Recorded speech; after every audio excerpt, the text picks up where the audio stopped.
Imagine a civilization that has survived long enough to understand its own future. A civilization that knows its planet is fragile, that knows its star will eventually die, that knows everything it has built could disappear. Faced with that knowledge, the civilization has two choices. It can try to survive, or it can try to continue.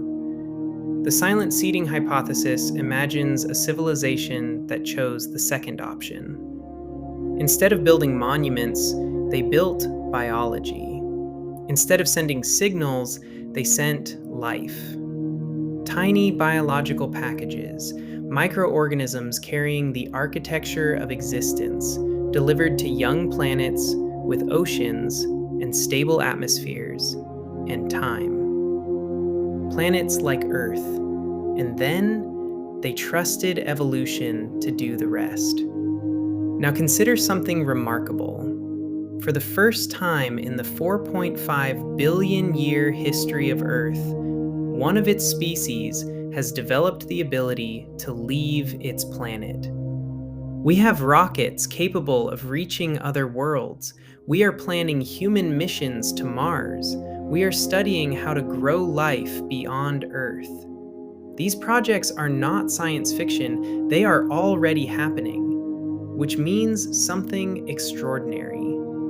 The civilization imagined at the beginning of this story may simply be our future. But seeding life across the galaxy is not just a technological achievement. It is a moral decision. Because a civilization confined to one planet is always one catastrophe away from silence. Because once life begins evolving on a planet, the story cannot be controlled. It cannot be predicted, and it cannot be stopped. Evolution will create beauty, but it will also create struggle, joy, but also suffering. To create life on another world is to begin a story that may last billions of years, and any civilization capable of doing this would eventually face the same question: should we do it?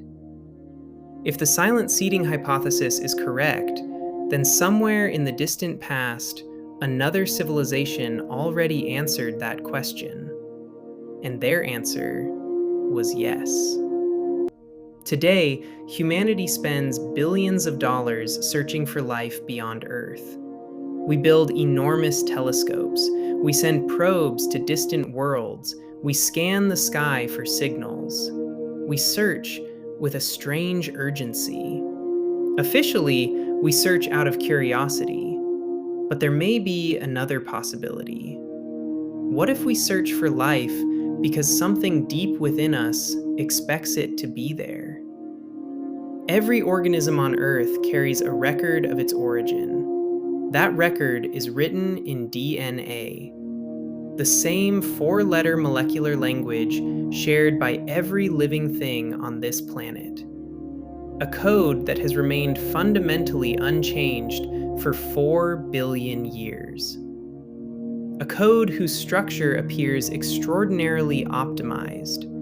A code whose molecular handedness was chosen once before evolution had any chance to select it. Maybe the reason we keep looking toward the stars is simple. Something inside us recognizes the sky as more than empty space. It feels like a direction, because perhaps the truth is this: we are not searching for life in the universe. We are searching for ourselves.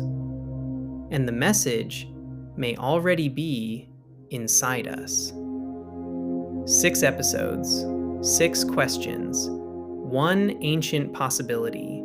If any part of this is true, then we are not the beginning of the story. We are the continuation. And somewhere out there, something may be watching, waiting to see what we do next.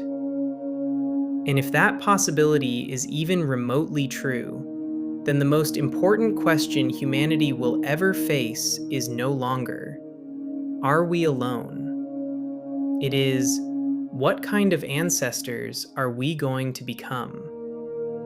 Think about it.